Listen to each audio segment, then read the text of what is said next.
Okay, good morning. Hello, good morning.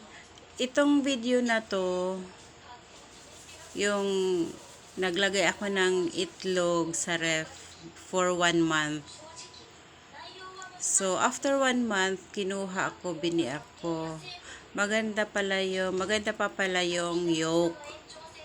So, dyan sa mga gusto mag-stock ng eggs sa ref, pwede pala good for 1 month yun. Lalo na kung mga paninda.